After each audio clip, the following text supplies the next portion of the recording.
ब्रह्मपुरी में व्यापारी दंपति की हत्या के बाद लाखों की लूट के मामले में पुलिस ने खुलासा कर दिया है। पुलिस ने इस मामले में 2 बदमाशों प्रियांक शर्मा और यश को गिरफ्तार किया है। ये दोनों बदमाश पिछले 3 साल से रेकी कर रहे थे और इनके घर में बार बार चक्कर लगा के देख रहे थे कि इनके घर के लोग कब घर से बाहर निकलते हैं, कब घर में आते हैं और इनके घर में कौन कौन नौकर है, उनके घर की पूरी स्थिति क्या है।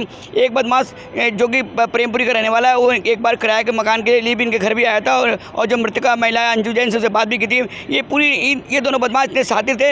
इसमें एक जो प्रियांक है वो LLB का छात्र है, जबकि यश कक्षा 8 पास है, वो एक बैटरी की दुकान में काम करता है। इन दोनों ने 2020 में असुर नाम की फिल्म देखी थी, उससे ये प्रेरित हुए थे कि कैसे लूट की जाती है। इनका उम्मीद थी कि इस बड़े आलीशान घर में लाखों 15-20 लाख रुपए मिल जाएंगे और इस पैसे से कोई अच्छा बिजनेस करेंगे। इस पूरी प्लानिंग के साथ इन्होंने घर में घुसे थे और बताया जा रहा है कि जब ये घर में घुसे तो ये जिनकी पत्नी थी अंजू जैन, उनसे कोई कहा सुनी, उसमें गोली चली। गोली चलने से DK जैन की मौत हुई। इसका बदमाशों ने 2 गोली मार दी अंजू जैन को, जिसमें उसकी मौत भी हो गई। ये बदमाश काफ़ी मात्रा में सामान लेके गए हैं, बताया जा रहा है लाखों का सामान है। हालांकि पुलिस का कहना है कि अभी वैल्यूएशन नहीं किया है कितने जेवर हैं, लेकिन माना जा रहा है कि 50 लाख के अधिक के जेवर होंगे इसमें। पुलिस ने दोनों लोगों को गिरफ्तार कर लिया है और ADG राजीव सरोवाल ने इन दोनों बदमाशों की गिरफ्तार के लिए 40 पुलिसकर्मियों को 1 लाख रुपए के इनाम घोषणा किए। सबसे हैरानी वाली बात है कि पुलिस को 24 घंटे के अंदर इन दोनों बदमाशों को पकड़ने के लिए 500 CC कैमरे खंगालने पड़े। बदमाश इतने शातिर थे कि वो ऐसे रास्ते पे गए जो उनको पता था कि कैंट से निकलेंगे तो वहाँ पे CC कैमरे कम मिलेंगे। बदमाश 500 मीटर यानी कि जहाँ पे वारदात हुई है वहाँ से इनका घर मुश्किल से मुश्किल 500 मीटर है, लेकिन वहाँ तक जाने के लिए इन्होंने कम से कम 6-7 किलोमीटर 10 किलोमीटर का चक्कर लगाया ताकि पुलिस की नज़र से बच सकें, CC कैमरे में ना पाएँ। ये पूरी प्लानिंग की गई थी, 3 साल से चल रही थी और इस कारण पुलिस ने SSP रोहित सिंह सचवान ने बताया भी कि बेहद शातिर किस्म के हैं और खासकर LLB का साथ प्रियांक शर्मा। आज इन दोनों गिरफ्तार किए गए, इनको कोर्ट में पेश किया जाएगा जहाँ जेल भेजा जाएगा। कैमरामैन समीर चौधरी के साथ ज्ञान प्रकाश, जनवाणी न्यूज़। थाना ब्रह्मपुरी के अंतर्गत 10 तारीख को प्रातः 7:30 से 8:30 के बीच में एक बुजुर्ग दंपत्ति हैं, उनमें एक व्यवसायी हैं, उनके घर में 2 युवकों के द्वारा घुसकर गोली चलाई गई और उसके अलावा घर में जो बड़े बेटे और उनकी जो पोती थी उनको बंधक बनाकर लूटपाट की गई थी और इसमें आभूषण उनके घर से लूट हो गए थे। इसमें पुलिस के द्वारा 500 से अधिक CCTV कैमरे 40 लोगों के माध्यम से खंगाले गए। इसमें पूरा कहाँ से वो आए और कहाँ गए ये पूरा रास्ता देखा गया और उसके बाद 2 अभियुक्तों प्रियांक शर्मा और यश शर्मा की गिरफ्तारी की गई है। ये दोनों पड़ोसी हैं और इसमें प्रियांक शर्मा LLB के मेरिट कॉलेज में छात्र हैं। इसके अलावा जो दूसरा यश शर्मा ये 8वीं पास और एक बैटरी की दुकान में कार्य करता है।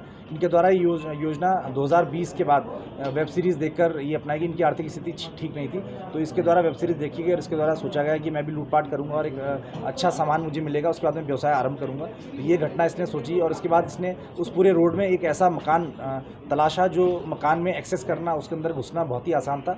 इसके अलावा उसका गेट एक बार खुल जाता था तो दोबारा बंद नहीं होता था और अगर बाहर से देखें तो पूरा अंदर बेडरूम तक दिखता था। तो इस तरह के इसने रेकी की 50 से अधिक बार इसने उस घर के आसपास वहाँ पे बैठा, वहाँ देखा और उनकी दिनचर्या का अध्ययन किया। इसके अलावा जो दूसरा अभियुक्त है इसको भी इसने साथ में मिलाया और घटना इनके द्वारा 10 तारीख को की गई। घटना से एक दिन पहले भी एक अभियुक्त इनके घर के अंदर गया था और जो बुजुर्ग महिलाएं उनसे मकान में किराएदार बनने को लेकर उनसे वार्ता की थी। इस पूरे प्रकरण में CCTV फुटेज के माध्यम से दोनों की गिरफ्तारी की गई है। जो संपूर्ण आभूषण थे उनकी बरामदगी की गई है। घटना में प्रयुक्त पिस्टल जिससे 32 बोर की जिससे कि हत्या की गई है वो भी बरामद हुई है। चाकू बरामद हुआ है और जो कपड़े इनके द्वारा घटना में प्रयोग पहने गए थे और जो मोटरसाइकिल उपयोग में लाई गई थी वो भी बरामद हुई है। और इनके द्वारा बताया गया कि जो एक वेब सीरीज़ थी असुर आई थी 2020 में, उसको उस टाइम में इसने देखा था प्रियांक शर्मा ने और उसके बाद इसने सोचा था कि मैं कोई ऐसी घटना करूँगा या कोई ऐसा अपराध करूँगा और जिससे कि मेरी आर्थिक स्थिति भी अच्छी होगी और मेरा जो आगे व्यवसाय भी मैं कर पाऊँगा। ये जो अवैध असला था, पहले ये जो योजना थी एक अन्य युवक के साथ प्रियांक शर्मा के द्वारा बनाई गई थी, उसकी दुर्घटना में मृत्यु हो गई थी तो ये उसी का जो असला था ये इसके पास रखा हुआ है। क्या महिला ने भी कुछ बताया था आपने तो पूछताछ में?